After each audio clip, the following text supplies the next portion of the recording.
जय वाल्मीकि, जय भीम। साथियों, आज वाल्मीकि समाज और डीएससी समाज ने हरियाणा में वो कर दिखाया कि जिसकी किसी ने कल्पना भी नहीं की थी। ये बड़ी बड़ी राजनीतिक दल और ये बड़े बड़े मीडिया हाउस ये जिस तरीके से डीएससी समाज को इग्नोर कर रहे थे, उनकी तरफ ध्यान नहीं दे रहे थे, उनके आंदोलन को नज़रअंदाज कर रहे थे, आज उन राजनीतिक दलों को जिन्होंने कि डीएससी समाज के विरुद्ध मोर्चा खोला हुआ था उनको, प्लस ये बड़े बड़े मीडिया हाउस जो ये सर्वे करते हैं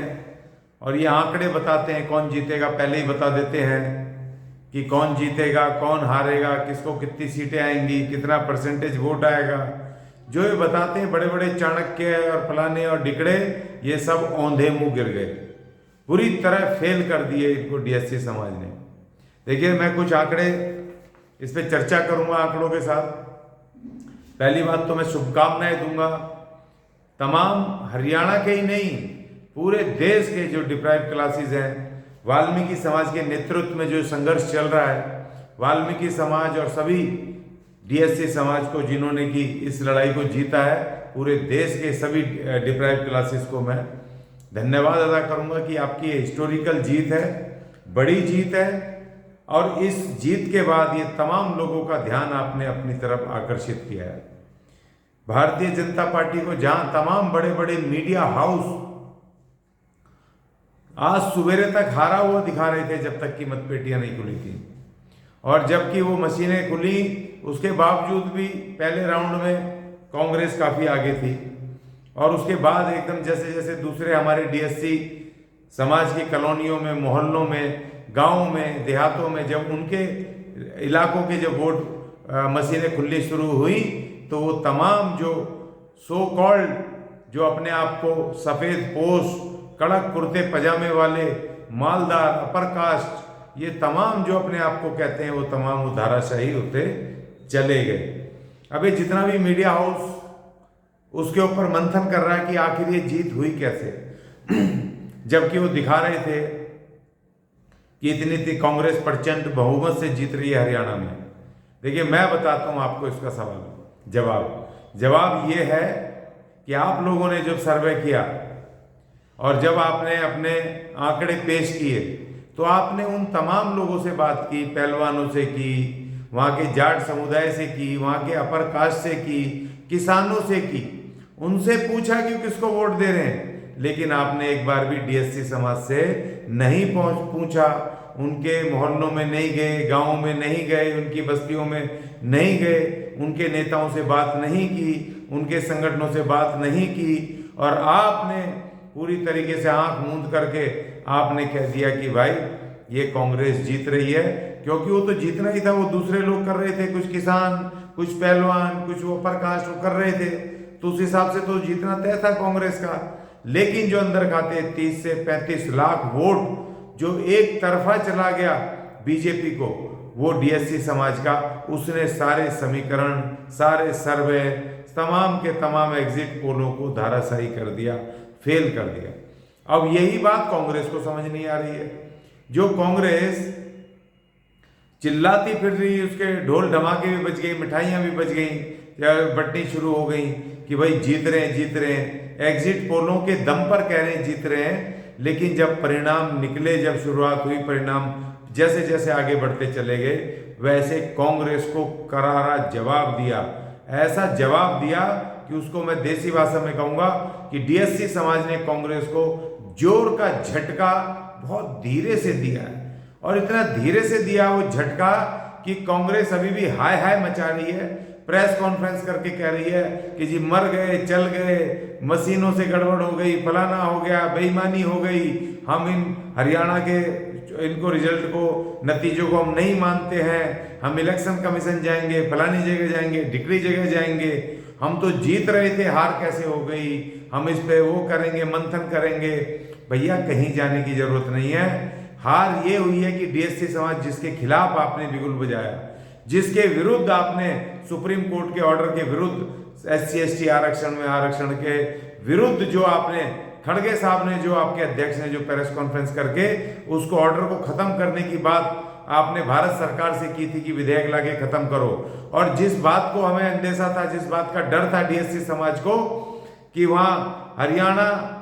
जो कांग्रेस है उसमें बड़ी भूमिका वहाँ की जो जाट चमार नेता है वो कुमारी शैलजा, उसके हाथ में बागडोर रहेगी अगर कांग्रेस जीत गई, और वो हमारे जैसे वर्गीकरण उसने पहले खत्म किया था हमारा, इस वर्गीकरण को भी वो खत्म करेगी। तो इसीलिए ये दो बड़े फैक्टर रहे आपकी हार के, जो 30 से 32 लाख वोट आपके हाथ से खिसक गया और वो सीधा का सीधा बीजेपी के पास चला गया। जिस बीजेपी ने, जिस उन्होंने सैनी साहब ने जिसको कैबिनेट में पास करा दिया वर्गीकरण को, और ये भी कैटेगरी बिल्कुल तैयार है, तो हम कोई रिस्क ही नहीं ले सकते थे, क्योंकि मुख्यमंत्री वही होना चाहिए जिन्होंने कि अपने उसमें कैबिनेट में पास कर लिया है, इसको लागू होना है, इसको तुरंत लागू होएगा। तो इस वजह से सबसे बड़ा ये था, DSC की तरफ आपकी नजर नहीं गई, और आप अनुसूचित जाति का नेता आप कुमारी शैलजा को मान रहे थे, लेकिन कुमारी शैलजा अनुसूचित जाति की नेता नहीं है, वो अनुसूचित जाति में से एक जाति की नेता है, और वो भी उस जाति की नेता है जिस जाति की वो है। और दूसरी बात ये कि उस जाति में भी अकेली नेता नहीं है। अब आपको मंथन ये करना चाहिए कि कुमारी शैलजा को पार्टी में रखें या पार्टी से निकाल के बाहर करें, क्योंकि अब जो बहन कुमारी मायावती, जो उसके NLO के साथ जिसका गठबंधन था, और उसका भतीजा आकाश आनंद, ये भी चमारों के नेता हैं, ये भी अपने चमारों के वोट उनको दिलवा रहे थे। उधर चंद्रशेखर रावण ने JJP के साथ जो गठबंधन किया, वहाँ की जो पार्टी है वो भी उसको वोट दिलवा रहा था। और बीजेपी में भी बहुत सारे RSS में अपने जाट चमार और जाटव समुदाय के बहुत सारे RSS में नेता हैं, कार्यकर्ता हैं, और जो बीजेपी में भी हैं। तो इसीलिए वो बहुत सारी जगह एक जाति कुछ बट गई, और इसलिए ये एक जाति के भी पूरे नेता नहीं है। तो अब कुमारी शैलजा को तुरंत प्रभाव से कांग्रेस पार्टी को हरियाणा की राजनीति से बाहर कर देना चाहिए, और पार्टी से निकाल के बाहर कर देना चाहिए, क्योंकि इसका वोट बैंक बचा नहीं है। क्योंकि जो 36 जातियां हैं जिसको DSC कह रहे हैं, जिनको कि रिजर्वेशन का बेनिफिट मिलना है, उससे तो इन्होंने पहले दुश्मनी कर ली है, उनके खिलाफ कांग्रेस ने इन्होंने बोल करके पहले से उनको नाराज कर रखा है। तो इसलिए अब ये एक जाति के नेता नहीं, एक जाति में बहुत सारे नेता हो चुके हैं। तो हमारा मानना यह है कि तमाम चीजों में कि हम जिस तरीके से ये जो हार हुई है कांग्रेस की, ये DSC समाज ने करी है, और बीजेपी की जीत हुई है DSC समाज ने की है। तो मीडिया को और कांग्रेस को ज्यादा मंथन करने की जरूरत नहीं है। आपने DSC समाज को दोनों ने ही इग्नोर किया, इस वजह से आपकी हार हुई है, आम आदमी उसकी कांग्रेस की हार हुई है। और मैं आपको एक बहुत जबरदस्त वोट शेयर, वोट परसेंटेज किस पार्टी को कितना मिला है, ये भी मैं जरा आपको बता देता हूं। देखिए, बड़े मजे की बात है, कांग्रेस अच्छा वाला जीत रही थी चुनाव। ये परसों 4 दिन पहले मेरा वीडियो वायरल हो रहा है, मुझे एक बड़े चैनल ने पूछा था कि भाई वहां पर कौन जीतेगा, तो मैंने कहा बीजेपी जीत रही है, जबकि वो मेरी बात से इत्तेफाक नहीं रख रहे थे। ये अभी 4 दिन पहले की मेरी वीडियो चल रही है 3-4 चैनलों पे, मैंने कहा बीजेपी जीतेगी, क्योंकि बीजेपी को DSC समाज वोट करेगा, और कांग्रेस ने उनको संजीवनी देती है मरी हुई बीजेपी को, क्योंकि DSC के विरुद्ध बोल करके। तो अभी देखिए, ये हरियाणा में जो वोट परसेंटेज, वोट शेयर हुआ है, देखिए बीजेपी को जहां पर 39.90%, करीब 40% के आसपास ये वोट मिला है, तो वहीं पर कांग्रेस को 39.10% मिला है। इसका मतलब सिर्फ बहुत ही कम मार्जिन, एक वो बिल्कुल छोटा सा मार्जिन इस वोट परसेंटेज में है। अगर कांग्रेस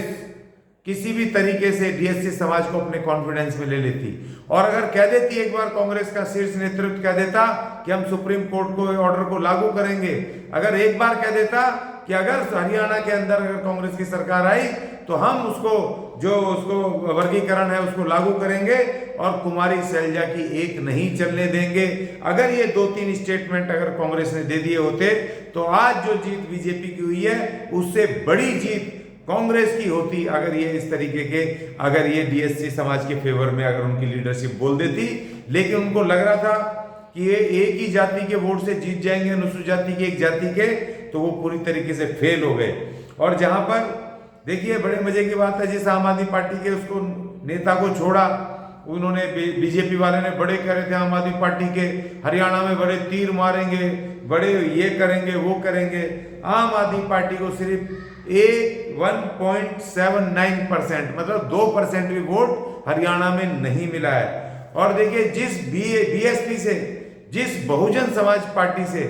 जो वहां के इनेलो ने, अभय चौटाला जी ने जो वहां गठबंधन किया उनके साथ कि बहुत ज्यादा अनुसूचित जाति का वोट मिलेगा, उसको बेचारी खुद को बीएसपी को 1.82% मतलब 2% भी वोट नहीं मिला है। हाँ ये बात जरूर है कि उसका -0.03% ज्यादा वोट आम आदमी पार्टी से बीएसपी को मिला है। और जो दूसरा है वो आजाद समाज पार्टी, उसको तो कहीं दिखाई नहीं दे रहा, उसका तो नामो निशान पता नहीं है, जमानतें जब्त हो गई हैं, उसकी तो जमानत जब्त हुई आजाद समाज पार्टी चंद्रशेखर की, उसने बेचारे उसकी जेजेपी की जो 10 सीटें थी पिछली बार, उसकी भी जमानतें जब्त करा दी, उसकी तो वो बुरी हालत है। 400 300 वोट मिले गठबंधन होने के बावजूद। मैं सारे रिजल्ट देख रहा हूं, इनकी वो दुर्गति हुई है कि शायद ही कभी हुई हो। और वहां डीएससी समाज ने अपनी शक्ति का इजहार किया, ताकत बताई है। और ये सुप्रीम कोर्ट के 1 अगस्त के ऑर्डर के बाद ये चौथी करारी हार है इन सब पार्टियों की, इन तमाम लोगों की जो डीएससी समाज के, जो आरक्षण के विरुद्ध थे, जो हैं उनकी तमाम दुर्गति की है। इतनी बड़ी हार ये हुई है और ये हार आगे और बढ़ती जाएगी, क्योंकि पूरे देश में आंदोलन अभी भी चालू है। और अभी जिस राज्यों में भी ये चलेगी, ये लड़ाई जिस तरफ चलेगी, वो उस तरफ ये तमाम पार्टियां हारेंगी। जितने भी वर्गीकरण के खिलाफ में, सुप्रीम कोर्ट के ऑर्डर के खिलाफ जिन्होंने बयान दिए हैं, वो तमाम हारेंगी। अभी भी मौका है, मैं अभी भी आपको कह रहा हूं, जो कांग्रेस वगैरह को, कि अभी भी अपनी गलती सुधार लो और शीर्ष नेतृत्व प्रेस कॉन्फ्रेंस करके माफी मांगो और कहो कि हमसे गलती हो गई और हम सुप्रीम कोर्ट के ऑर्डर के पक्ष में हैं और वर्गीकरण को हम लागू करवाएंगे। इसका बयान